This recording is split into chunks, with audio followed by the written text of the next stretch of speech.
अस्सलाम वालेकुम व्यूअर्स, कैसे हैं आप सब। Welcome to my channel. आज हम बना रहे हैं बना नहीं रहे बल्कि हम पका नहीं रहे बल्कि कुछ बना रहे हैं। हम टमाटरों को महफूज करने का तरीका बता रहे हैं। हमने 3 किलो टमाटर लिए हैं। इसको अच्छी तरह से वॉश कर लिया हमने। अब हम इसको कट कर लेते हैं। मोटे बड़े स्लाइसेस में कट कर लेंगे। इसके बाद हम इसको ब्लेंड मशीन से पीस लेंगे। हैंड ब्लेंडर से पीसेंगे, आप चाहें तो जग में पीस लीजिए। उसको बड़े बड़े पहले से स्लाइसेस में कट कर लेंगे इस तरह से, ताकि आसानी से पीस जाए। इसके बाद हम इसको देखो मशीन से पीस लेते हैं, हैंड ब्लेंडर से। इसको आप चाहे तो जार में पीस लीजिए, बिल्कुल बारीक फाइन पीसेंगे। इसके बाद हम इसको छन्नी से छान लेंगे। बिल्कुल पेस्ट बनाना है हमें इसे। पेस्ट बनाने के बाद हम इसको छानेंगे। देखिए हमने पेस्ट बना लिया है बिल्कुल बारीक फाइन। अब इसको छन्नी में डालकर छान लेंगे और इसका पल्प निकालेंगे।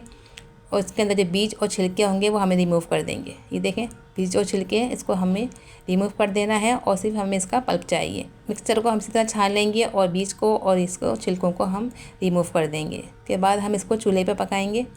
देखिए हमने इसको चूल्हे पर रख दिया है। अब हम इसको पकाते हैं। इसमें से हम थोड़ा सा इसके अंदर 1/4 कप कुकिंग ऑयल भी शामिल कर देंगे। चाहे तो आप नमक शामिल कर दें या कुकिंग ऑयल शामिल कर दें। हम कुकिंग ऑयल शामिल कर रहे हैं, इस तरह से ये लंबे अरसे तक महफूज रहेगा। इसमें बॉयल आ चुके हैं। हमने इसमें 1/4 कप तेल शामिल कर दिया है। आप चाहे तो नमक शामिल कर दें इसको लंबे अरसे तक महफूज करने के लिए। अब हम इसको चूल्हे पे पकाएंगे, धीमी आंच पे पकाएंगे जब तक ये इसका पानी खुश्क ना हो जाए। जब तक हम इसको पकाते रहेंगे और थोड़ी थोड़ी देर में हम इस मंजिला से चलाते रहेंगे ताकि इनसे लगे नहीं, और इसको पकने देंगे। जब ये पक के पानी इसका ख़त्म हो जाएगा, खुश्क हो जाएगा, तो हम इसको किसी भी जार में या किसी भी बॉक्स में रख लेंगे या शॉपर में रख लेंगे। देखें ये पक रहा है। अब इसमें काफ़ी पानी मौजूद है, टमाटरों का ही पानी है इसमें। हमने टमाटर का पानी निकला है देखें। और जब ये पानी बिल्कुल खुश्क हो जाएगा टमाटरों का, बिल्कुल चटनी की शक्ल इख्तियार कर लेंगे। देखें काफ़ी हद तक टमाटरों का पानी खुश्क हो चुका है, लेकिन अभी हमें इसको और पकाना है।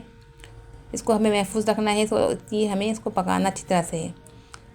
कुकिंग ऑयल की वजह से ये टमाटर का पेस्ट काफ़ी लंबे अरसे तक महफूज रहेगा। आप बिल्कुल बेफिक्र हो जाइए, बिल्कुल भी ख़राब नहीं होता। महीनों तक ये बिल्कुल ऐसे ही तरोताज़ा इसका टेस्ट रहता है।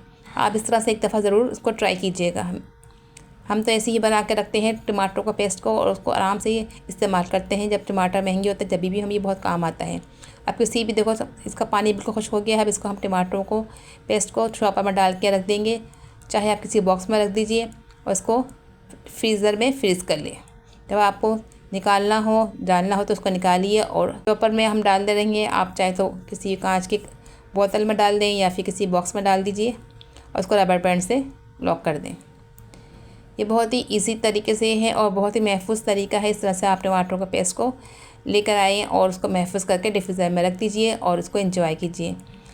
क्योंकि आजकल तो टमाटर सस्ते हैं, लेकिन महंगे होने में टाइम भी बिल्कुल नहीं लगता इसको।